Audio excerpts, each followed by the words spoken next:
So, I mentioned before the fibromyalgia and various issues, but one of the diagnoses that came up, well, there's only two, it was the fibro and this, was kind of a hypermobility.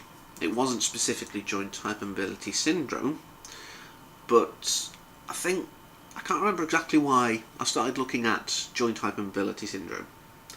I think I was just kind of like looking up stuff about like being hypermobile, which I will explain in a second, don't worry. And I was kind of thinking more perhaps about my sister, who doesn't have any sort of diagnosis for her clicking joints and stuff like that. You know, it's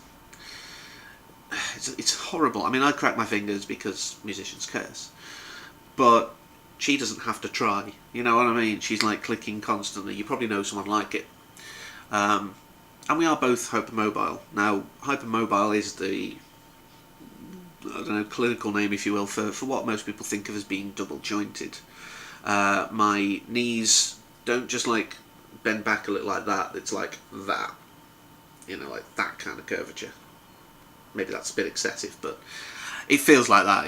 They do bend back quite a bit. I noticed the other day that I'm not going to show you because I find these things to watch, and I don't want anyone to be going, oh. My arm, when straight, actually goes past that line. It does kind of bend a little down. As you notice, like I can kind of bend my fingers quite easily, you know, backwards. There's no real strain there. I can't do the touching my thumb to my wrist thing. I don't understand how that would work. That's one of the ones I don't have. It's one, you know, the joints. I could always do the lotus position when I was younger. You know, and these kind of things, like, you know, kids have it, and you just think, oh, it's alright. They're just double jointed. They can do weird things. But in fact, there is research both for and against. I will say that now. I'm not saying, oh, I found the answer, because it's not. There is research for and against the idea that fibromyalgia and joint hypermobility syndrome are either related or sort of one's the umbrella, which would be JHS, which I'm going to call it from now on because it's quicker, and fibro. You know, so there is the potential that there's links there. I mean, as I say, some evidence kind of goes, I don't know, it's not statistically significant enough that they think it. But as I say, some other things kind of show, just using the normal testing criteria for both. You know, with fibro, like the tender points and you know, sort of sleep disturbance, fatigue, confusion, you know, things like that. So all these different factors, and then the test for joint hypermobility is things like, you know, how far can you bend things. It's like a lot of people can't scratch the middle of their back, like at the top, like right there. I can, and I never thought anything of it. I used to be able to just about get my legs over my head, but that's probably just general flexibility, because there are plenty of people who aren't double jointed who can do that. Now, the question you may be asking is, well, why does that link it to fibro? Some of you may have already kind of gone, well, that kind of makes sense actually. The idea that if there is a genetic component to just hypermobility or specific JHS, then it's basically that the collagen, which forms like the sort of soft bits around joints, is a bit deficient. That seems to be one of the main theories that I've kind of seen come up enough to kind of go, that sounds the closest to a fact. And you know, these things, you know, these sort of areas where you lack the collagen, your joints move further than they really should, by most people's definition. So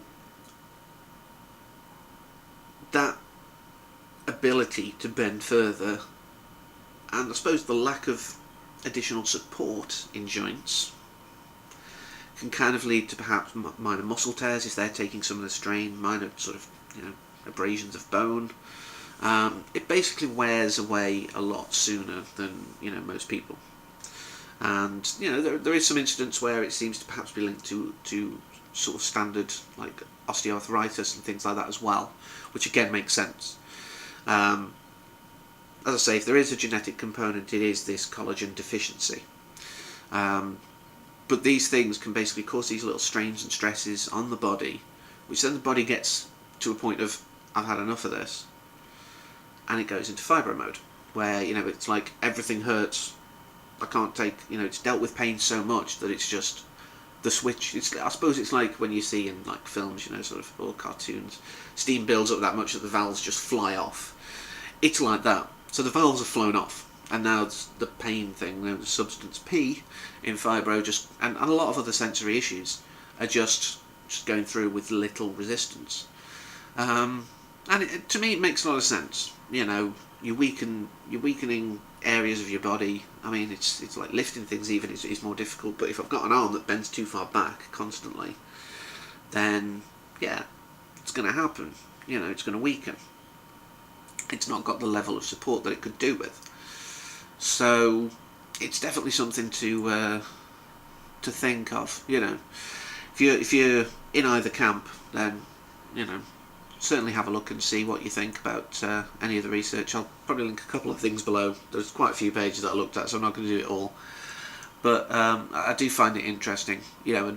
And one sort of final thought is that fibro may actually just be undiagnosed JHS. There is a particular doctor in one thing that I read who was saying that everyone who's come in with fibro has ticked all the boxes on the JHS test. So now he says all the people he's seen with fibro, he might have seen like one person his entire career. But other people are saying there does seem to be correlation. Like I say, you can't detract from the fact that there is evidence that it may not be, but I think it's worth thinking of. Of course, going and getting a different diagnosis after the time it took for the first one, is it worth it? Maybe. But I'll keep you posted if I check anything out. And like I say, there's links down there if you want to sort of read a bit more on both sides. So thanks for watching, and until next time, take care.